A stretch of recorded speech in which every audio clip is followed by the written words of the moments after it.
County tournaments are in full mode across the state of New Jersey, and we're going to talk about that and so much more on this week's edition of Around the Diamond. Thanks for joining us. I'm your host, Kevin Devaney Jr. This is our Tri-State Baseball Show. This is the New Jersey edition. As I said, County tournaments are in full swing. We're heading to the quarterfinals in Bergen and the finals in Monmouth and Middlesex. We're going to talk about those and break those down with our expert, Gregg Lerner. We're going to bring him in just a second.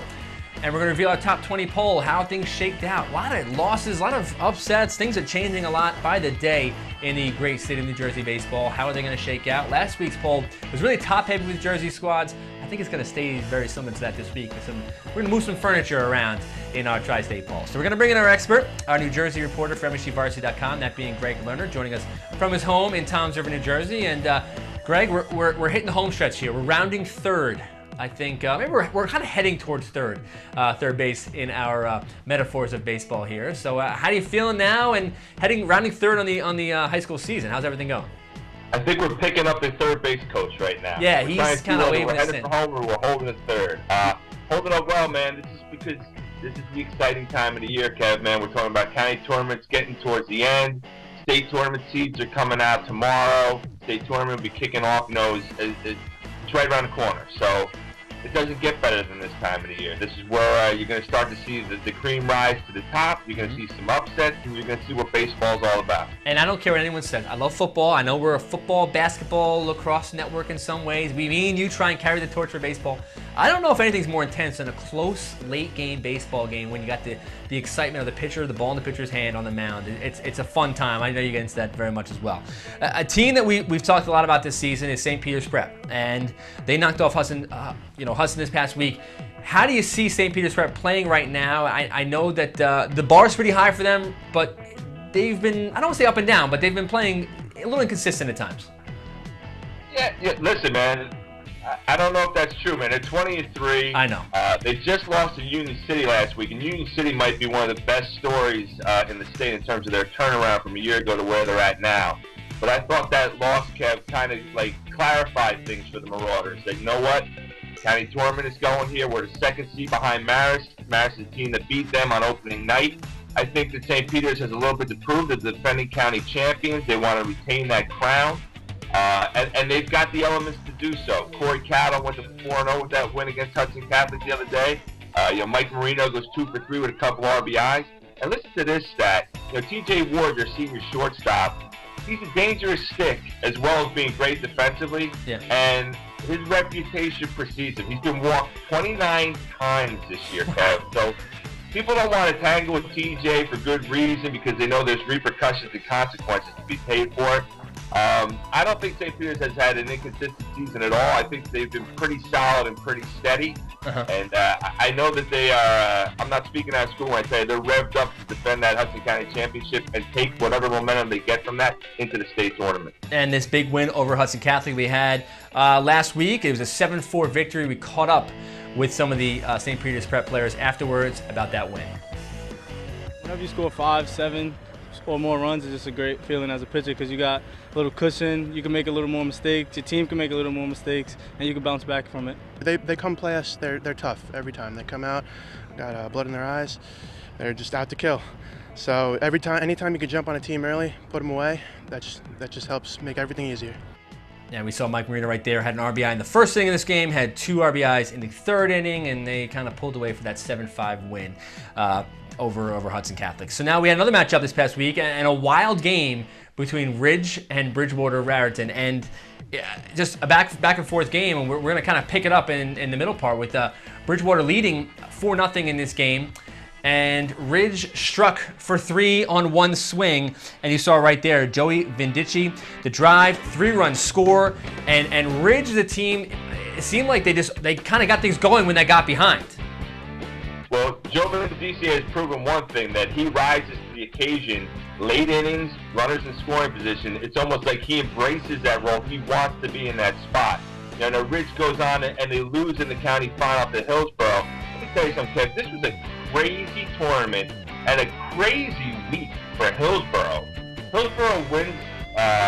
They win the county championship. They beat Ridge in the final. Okay. In the last 4 games, Hillsborough has played 4 straight extra inning games, okay? They lost a 17-inning affair to North Hunterdon. They win in 12 innings over Bernards in the semis.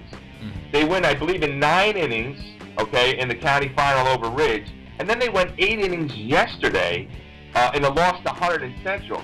So the Raiders should be patting themselves on the back for not only winning the county championship, but just having the energy to proceed through something that I don't think I've ever seen before, where a team plays 4 straight extra inning games, and I think the total was 46 innings in those 4 games. Wow, that's nuts. Well, pretty amazing. Well, we're going to finish with the Ridge highlights here, and it was Joey Venedici down the third base line, Ryan Bell later with the RBI, and as we said, Ridge knocks off Bridgewater Raritan 7-5 in the Somerset County semifinal, and they go on to lose in the championship game. But a very good game. Watch these full highlights on MSUvarsity.com and check them out. And what a great effort it was for Ridge to get to that championship game. We spoke to the players afterwards about that win and how things are going moving forward.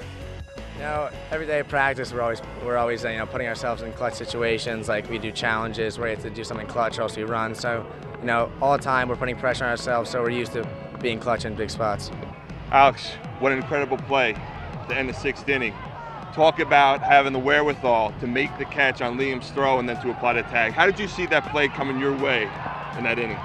Well, honestly, at first I thought the ball was going to drop. I wasn't sure he was going to catch that, but once I saw him catching it and the guy in third going to tag up, and I just got in position, made sure my first base was there for a cut. When I saw the throw was on the line, didn't need a cut, just let it go, a little scoop, and he's right there, just put the tag on him, and that was it. What kind of lift do you get when Liam makes that play and Alex applies the tag to end the 6th? That was a huge momentum shift in our direction because they had 1 out and bases loaded, and be able to get the 2 outs right there, and especially in that fashion, it put everything in our favor. And a nice win, as we said, for Ridge. Now we move on to Edison, and Edison knocked off Middlesex 3-1 in the Greater Middlesex Conference first round on Tuesday.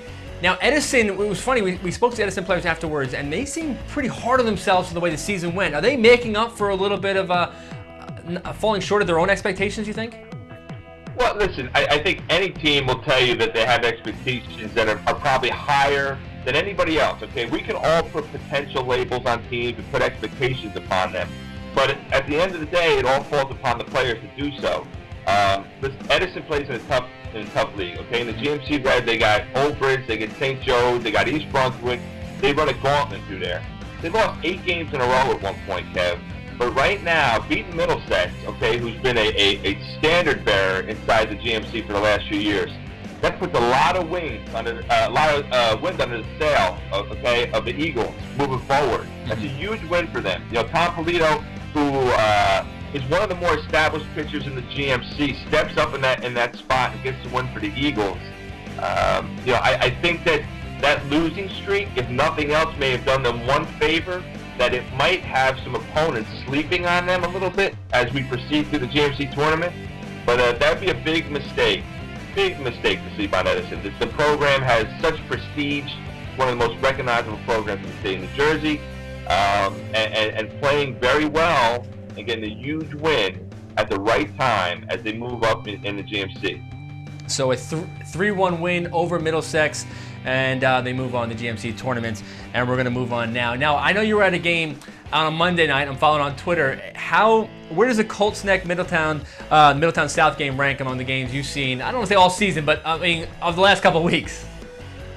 Kev, I wasn't there for that game. I'm sorry. I thought you were. I apologize. That's okay. And you know what? As much as I would have liked to have been there for that game, the one I believe was 11 innings and ended around midnight. Yes. You were tweeting about it. That's why I see. Yeah, I was getting updates from certain people that were there, but I was glad I wasn't there in one regard because that's past my bedtime, man. I don't know if I could have hung that long, but that game, I think just in terms of, I love the fact, 2 things. I love the fact that those kids competed because that's how bad they want to get into this championship game. And one little side note, Kev, is that Middletown South lost that game 6-5 to Colts Neck. And then they come back yesterday, X amount of hours after the heartbreak of losing that game, and they end Red Bank Catholic's 7-game winning streak. So I give a lot of credit to Middletown South Lions Flame Squad for showing that character, in those situations, in that circumstance. But now we're going to have the final tonight at First Energy Park in Lakewood, and Colts Neck's going to get CBA. both teams, I think, they spent what would be considered their aces. For CBA, it's no question it's Luka Delatry, who got the win the other day on Monday. It's a complete game. Kev, let me tell you, 6'6", 240, a sophomore, right-hander, great velocity, but even better composure and a real good sense of how valuable hitting spots are, okay? Moves his fastball in and out, takes a little bit off it when he has to, has a filthy curveball, and then his changeup, when he drops that into the equation, makes him almost unfair. And Gianni Magliaro pitched, quite a bit for Colts Neck in that game in the second semifinal. So I think both teams will be running, secondary pitchers out there. Whether it's Robbie Warrendorf, who's a great side armor for Colts Neck, or Mike Garvey for CBA. I don't mean any disrespect to either of those two kids, because those two kids can throw it. But I think that both teams used what would be perceived as their aces in the semifinals. I still think that this game tonight has the potential to be very, very good. You heading out to that one? Where are you going? Are you going anywhere tonight? Yeah, I'll be at well, you know what? We didn't mention it in the pre-show stuff, but I'll be at the Morris County final tonight, which has been put off by weather and wind and other, Mother Nature circumstances. Yeah. That's tonight. And to refresh your memory, it'll be West Morris against Roxbury. Roxbury won 16 in a row. Roxbury, yeah. Yeah, and Timmy Pilrun against Andrew Politti. When last we spoke of those two, it was in the semifinals of the Morris County tournament. Pilrun threw a perfect game. Politti threw a gem. So I think anticipation is high for that matchup tonight. Anticipation also high for Saturday's quarterfinals of the Bergen County Tournament. We're going to show the full schedule right here. And you see Old Tappan taking on Pascagoula Valley, Don Bosco, Bergen Catholic, Riverdale St. Joe's, and St. Mary's against Indian Hills. I mean, you look at these matchups, is Bergen Catholic, the way they've played all season long, do they enter this postseason, this quarterfinals, as clearly the team to beat? Where do they sit right now? There's no clearly team to beat in any county tournament this year. Especially with Don Bosco on tap, but I know, yeah. Oh, listen, they beat Don Bosco twice this year, okay? They beat him soundly the first time, and then they squeezed one out the second time around. But that Bergen County tournament, Pascagoula Valley plays Old Tappan. Pascagoula Valley's beaten Old Tappan twice, yet they haven't seen John O'Reilly yet, who's the kid that, most people look at as the ace of the Old Tappan staff for Timmy Byron. Bergen Catholic and Bosco, all bets are off when they get together, man. Heated rivalry, respectable rivalry, okay, healthy rivalry.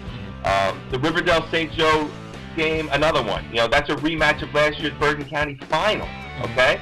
So St. Joe's has played very well. Congratulations to Coach Frank Salvano, by the way, who got a 600 win yesterday. And then the one game that might be the best is St. Mary's and Indian Hills. Yeah. And St. Mary's has won 13 in a row now, Kevin. And not to give away the farm here, but check out the New Jersey top 15 later today and see where St. Mary's pops in at. So those four games are spectacular games, and I think they really speak to the volume of I don't want to say parity, but I want to say the level of evenness amongst those teams. Yeah, I agree. Old Tappan was a team you had ranked pretty high before the season started. You dropped them down a little bit, moving back up. Would you be shocked if they went on a run here? No, not at all. Again, they have components that are built for that. Christian Runza has been on fire at the plate right now. Brandon Izza, who's going to Tulane, I've seen that kid in a home run this year that I still don't think has come down yet. So they have good pitching. They have really good offense. The one thing that I think is a concern for Old Tappan is defense. They have to play very crisp defensively. Anybody does it this time of the year if you want to advance in these tournaments. So I think that's the one area of concern for Timmy's team moving into this stage of the season, is cleaning it up defensively. If they do that, nobody, I repeat, nobody wants to see Old Tappan. And now we go on to the Passaic County Tournament quarterfinals. Also on Saturday, we have the full schedule right here with Hawthorne taking on the top-seeded Passaic, Wayne Hills and DePaul, Eastside, Pompton Lakes, and Passaic Valley versus Lakeland. Now, when you look at this bracket, you see a 14 seed. You also see a 12-seeded Wayne Hills.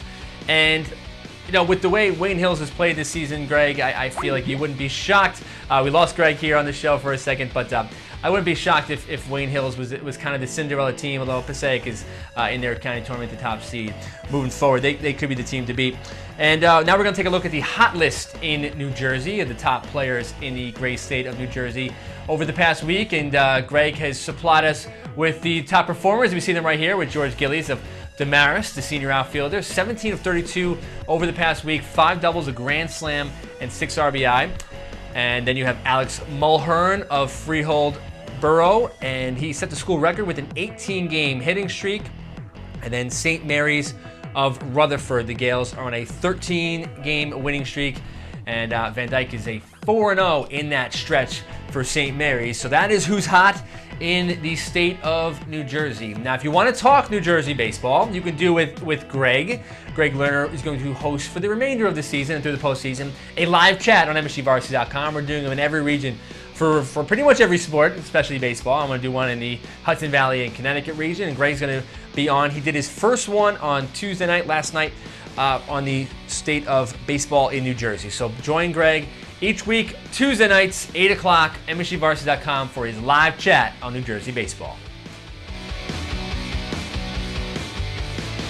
And now on to the ever-evolving, ever-changing, the revolving door that is our Tri-State MSG Varsity baseball poll. When we set out before the season started, we knew there would be a lot of changes because of the way baseball goes, and this week we saw a lot more changes. We have 20 teams on our poll, and only 2 are in the same spot that they were in last week.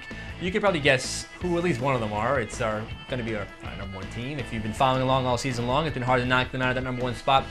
Pretty much everything after it has changed, so we're going to start now with our bottom teams. And our top 20 team, our number 20 team is Old Bridge. Now, they suffered a 2-1 loss to East Brunswick, but they came back and beat previously number 11 ranked Wall out in New Jersey 4-0. So they're going to drop in the poll 12 spots, but they're going to hang in there at the number 20 spot.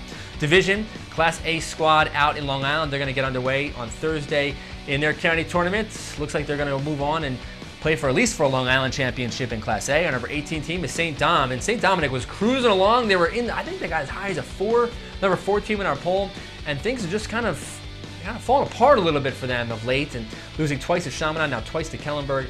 So St. Dom's going to stick at a number 18th spot. I still like their chances moving forward, playing for a Catholic championship in Long Island. The number 17 team also is out in New Jersey, that being Milburn. Previously, another team dropping 12 spots from number 5 to 17. They were upset by 10th seeded Caldwell 4-3 in the quarterfinals of the Greater Newark tournament, so that explains their slide. And the number 16 team is Indian Hills at 16-2-1. Their only 2 losses this season are 1-run losses to Ramapo and Teaneck. So they were unranked. They move into the poll at number 16. Number 15 squad is that being MacArthur. Now MacArthur's at a very interesting point right now because their season could come down to today if they have to resume their quarterfinal matchup, the opening round game against East Meadow. They're tied 1-1 in the 12th. They're going to finish that game and then play the next round. They lose them both, and they are done for the season. Number 14 team is our number 1 seed in Suffolk in Class AA, that being Sachem North, the 17-2 squad. They move up 5 spots in the poll. Number 13 is Fairfield Prep. They've rebounded after losing to West Haven earlier in the year. They beat them pretty soundly this week. Kevin Stone pitching about as well as anybody in really all of the state of Connecticut for Fairfield Prep. Our number 12 team, they fell out of the poll last week, and they jump back up to the number 12 spot, that being Don Bosco. Interesting matchup. They're facing Bergen Catholic in the quarterfinals of the Bergen County Tournament on Saturdays. Don Bosco lost them twice, looking for a little revenge in that friendly rivalry that they have. And our number 11 team is Beacon, 16-2 Class A squad from Section 1. They are storming towards the postseason. Tony Romanelli, who's headed to Wake Forest, his 100th career hit last week for Beacon High School. So that being Beacon Division. If we had a Beacon Division, I'm not sure how the state brackets match up this year in New York, but if they ever played for a state championship game, that would be pretty special to watch up in Binghamton, that being many, many games, many, many wins, and a couple weeks away. Now we go to our top 10 teams in our poll, and it's loaded with New Jersey, as it's kind of been the theme here the last couple weeks. Hunterdon Central, the first of those teams. Pat Clare pitching extremely well, 6-1 on the year for Hunterdon Central. Now we have a team that wasn't ranked last week, and now they are single digits, and that being Roxbury. They are on a roll. They moved up 10 spots in the New Jersey poll, which is not an easy thing to do. 16-game winning streak for Roxbury, highlighted with a win over West Morris. They're now in the Morris County Championship game on Wednesday night. Number 8 squad is Chaminade, still riding high after their 2 wins last week over St. Dom's, their rival. The number 7 squad is Ward Melville, 16-4 from Long Island. And our number 6 squad, Poly Prep, 19-3, surviving a scare from Berkeley Carroll this past week, looking for a 4th straight New York State Independent School Championship later in the year. Morgan Gray's back from a back injury. That is a huge boost for Poly Prep moving forward. Now our top 5 squads, St. Joe's Regional moving up 1 spot to 6th to number 5. 11 consecutive wins, was snapped by Indian Hills, but still, they're just playing so well. They rebounded with a win, and it was the 600th win in Frank Salvano's storied career for St. Joseph Regional. Number 4 squad, this is one of the 2 teams that doesn't move this week, that being Ketchum, 16-1, a walk-off win. Tim Zenbauer coming through with a 2-run single in the 7th to knock off John Jay's Fishkill. They're motoring into the Class AA playoffs in Section 1. St. Peter's Prep is our number 3 squad at 20-3. They actually drop a spot after losing into Union City in the opening round of the Hudson County tournament, so they drop only 1 spot. St. Peter's Prep, not much to worry about with that loss. Moving up and taking their spot at number 2 is Bergen Catholic. Not an easy matchup, as we talked about. They're taking on Don Bosco in the quarterfinals of the Bergen County tournament on Saturday. They're 17-2-1. And our number 1 squad, Seton Hall Prep, at 21-2. They'll face Cedar Grove on Saturday in pursuit of their 2nd straight Greater Newark tournament title, that being Seton Hall Prep. So them and Ketchum are the only teams that don't move in this week's poll. Be sure to check back next week for the poll and next week for all of our shows. I want to thank the guys in the control room for what they did this week. A little short-handed, but nice job for them. Eddie, Dan, and Chris Karen for what they've done editing all of our video for today's show. I want to thank you for watching. Join us next week on Around the Diamond. I'm your host, Kevin Devaney Jr., and I'll see you next week.